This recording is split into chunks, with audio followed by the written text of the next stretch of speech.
Storm warning for southwestern Donovan County in northeastern Kansas, central Atchison County in northeastern Kansas, southwestern Buchanan County in northwestern Missouri until 5:30 p.m.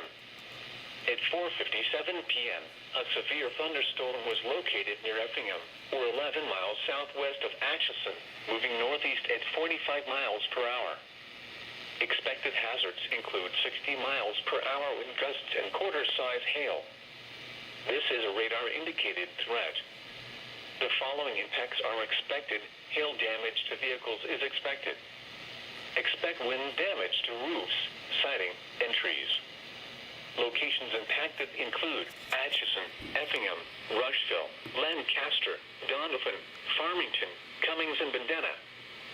For your protection, move to an interior room on the lowest floor of a building. Repeating, a severe thunderstorm warning has been issued until 5:30 p.m. for the following county: Donovan, Kansas,